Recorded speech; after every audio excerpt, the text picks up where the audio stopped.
حضور میں کوئی شک نہیں. ایک دن آگے کہنے لگا کہ بتائیے میری مٹھی میں کیا ہے. تو نبی پاک صلی اللہ تعالی علیہ وسلم نے فرمایا اگر میں نے بتا دیا. کہنے لگا اگر آپ نے بتا دیا تو میں کلمہ پڑھ لوں گا. حضور نے فرمایا میں نے بتا دینا ہے پر تو نے کوئی نہیں پڑھنا, میں بتا دینا ہے. کہ بتائیے. تو حضور نے فرمایا چل سودا کر لیتے ہیں, اگر جو تیری مٹھی میں ہے وہی بتا دے پھر تیرا کیا خیال ہے. تو نبی پاک صلی اللہ تعالی علیہ وسلم نے کہا کیا بھائی ابو جہل کی مٹھی میں؟ تو اس کی مٹھی میں کنکر تھے, کنکروں نے کلمہ پڑھنا شروع کر دیا. جب کنکروں نے کلمہ پڑھا, پتھر تھے وہ, انہوں نے کلمہ پڑھا. ابو جہل نے وہ کنکر زمین پہ پھینکے کہنے لگا اوہو تیرا جادو تو پتھروں پہاڑوں پہ بھی چلتا ہے. اب جملہ کہنے لگا ہوں سمجھ لینا. ابو جہل گوشت کا آدمی تھا, کنکر پتھر تھے, پتھر کلمہ پڑھ گئے. گوشت پوشت کا آدمی تھا پر کلمہ, کیونکہ یہاں کیا تھا شک, اس نے آگے نہیں بڑھنے دیا. گوشت پوشت کا شخص ہو کے پتھروں سے آگے نکل گیا. نبی پاک صلی اللہ علیہ وسلم کی خدمت میں آیا. بلکہ وہ جو یہودی والی روایت ہے اس کے پس منظر میں بھی بعض محدثین نے لکھا ہے, اس کو بھی اسی نے بھیجا. کہنے لگا جاؤ نبی پاک سے جا کے کہو اگر وہ درخت آپ کا کلمہ پڑھے تو میں بھی پڑھ لوں گا. درخت, اب درخت ہوتے تو جاندار ہیں پر کلمے تو کوئی نہیں نہ پڑھتے. درخت سے بھی تو انسانوں سے کلمہ پڑھنے کی بات, اگر درخت پڑھے تو میں پڑھ لوں گا. نبی پاک صلی اللہ علیہ وسلم دور بیٹھے تھے, درخت دور تھا. اور امام سیوطی علیہ رحمہ نے لکھا ہے درخت بھی کیکر کا تھا. نبی پاک صلی اللہ علیہ وسلم نے فرمایا اس یہودی سے کہ تو جا کے درخت کو کہہ کہ تجھے نبی پاک بلاتے ہیں. فرمایا میں گیا تو پھر تم نے کہنا جادو کر کے بلایا ہے.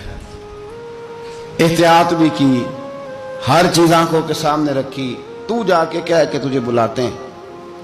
وہ بندہ گیا, جا کے کہنے لگا, اور امام سیوطی نے اس کو لکھا ہے, کہنے لگے اس نے نبی پاک کا نام بھی نہیں لیا, کیونکہ ابو جہل اینڈ کمپنی کو پتا تھا کہ مصطفیٰ کے نام میں بھی بڑی برکت. خالی نام بھی نہیں لیا. کہنے لگا درخت وہ جو سامنے بیٹھے ہیں نا وہ تجھے بلا رہے, نام نہیں لیا حضور کا. وہ جو سامنے بیٹھے ہیں نا جاءت لدعوتہ الاشجار ساجدۃ. امام بوصیری کہتے ہیں درخت آیا اور سجدہ کرتا ہوا, زمین چیرتا ہوا آیا. کس طرح آیا؟ پہلے آگے جھکا, پھر پیچھے جھکا, دائیں جھکا, بائیں جھکا. یہاں بھی لکھنے والوں نے لکھا ہے کہ وہ نہ درخت اپنی جڑیں اکھیڑ رہا تھا. جب چلنا تھا نا اس نے حضور کی طرف آنا تھا تو آگے دائیں بائیں ہوا, جڑیں اکھیڑ رہا تھا. لیکن ہمارے استاد جب ہمیں یہ روایت پڑھایا کرتے تھے تو کہتے تھے جڑیں نہیں اکھیڑ رہا تھا. جب اس نے سنا مجھے نبی پاک نے بلایا تو اسے وجد ہو گیا تھا, وہ جھومنے لگ گیا تھا, جھوم رہا تھا. حضور نے مجھے بلا لیا, جاءت لدعوتہ الاشجار ساجدۃ. تو درخت آیا, اس نے آ کے نبی پاک کو سجدہ کیا. لکڑی کا بنا ہوا درخت ہے, سجدہ کیا. سجدہ کرنے کے بعد درخت اٹھا اور اٹھ کے اس نے نبی پاک کا کلمہ پڑھا. وہ جس کو ابو جہل نے بھیجا تھا نا یہودی, وہ درخت کی حالت دیکھ کے کلمہ پڑھ گیا. وہ کلمہ پڑھ گیا, لیکن یہی بے ایمان کہنے لگا ہوئے ہوئے ان کا تو درختوں پہ بھی جادو چلتا ہے. لا ریب فی, شک قرآن پاک میں, لیکن اگر بندے کے دماغ میں ہو اس کا علاج ہے کوئی, ادھر ہی شک بیٹھ جائے.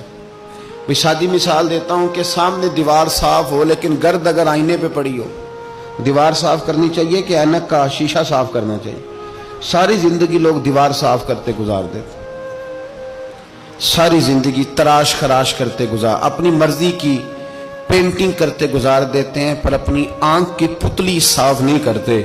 آنکھ کی پتلی صاف نہیں کرتے. کسی نے حضرت رومی سے کہا تھا حضور دنیا میں کوئی اچھا ملتا نہیں. فرمانے لگے تھوڑا رونا شروع کر تاکہ تیری پتلیاں وضو کر لیں, وضو کر لیں. وہ انہیں پتہ چل جائے کہ کتنے صاف ستھرے لوگ دنیا میں پائے جاتے. تو بھائی شک. ابو جہل پھر آ گیا, کہنے لگا اگر آپ چاند کے 2 ٹکڑے کر دیں تو میں کلمہ پڑھنے کو تیار ہوں. اچھا یہاں بھی بڑی مزے کی بات ہے. اللہ نے پہلے کہہ دیا نبی پاک کو کہ ان الذین کفروا سواء علیہم انذرتہم ام لم تنذرہم لا یؤمنون. محبوب یہ جن کی قسمت میں کفر ہے نا, آپ انہیں ڈرائیں چاہے نہ ڈرائیں, یہ ایمان نہیں لائیں گے. کنکروں نے بھی کلمہ پڑھ لیا, درختوں نے بھی پڑھ لیا, سارا کچھ ہو گیا, اور اللہ نے بھی کہہ دیا کہ محبوب اس بے ایمان نے کلمہ نہیں پڑھنا. پر حضور نے فرمایا یہ پڑھے نہ پڑھے ہم نے میدان نہیں چھوڑنا. جتنی دفعہ آئے گا نا ہم اسے ضرور معجزہ دکھائیں، جتنی دفعہ ہے، ہم کیوں میدان چھوڑ؟ آگے کہنے لگا جی اگر چاند کے 2 ٹکڑے کر دیں تو اقتربت الساعۃ وانشق القمر، تو نبی پاک صلی اللہ علیہ وسلم نے انگلی کا اشارہ کیا، چاند 2 حصوں میں بٹا۔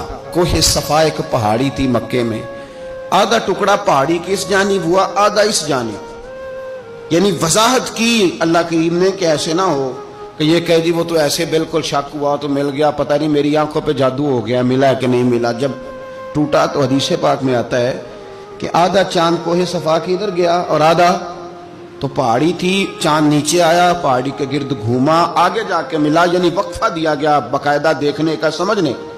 پوری دنیا میں جتنے لوگ اس وقت چاند دیکھ رہے تھے، ہندوستان تک روایتوں میں ملتا ہے کہ لوگوں نے گواہی دی کہ ہم نے چاند ٹوٹتے دیکھا ہے۔ زمانہ مان گیا، لوگوں کی چیخیں نکل گئیں، لوگ قدموں میں گر گئے، پر وہ جس کے دماغ میں شک تھا نا وہ نہیں مانا۔ شجر و حجر پہچان گئے پر انسان کی نظروں میں شک ہی رہا۔ دنیا میں سب سے مجبور، کمزور، بزدل، کم فہم بندہ وہ ہے جس کے دماغ میں شک ہے۔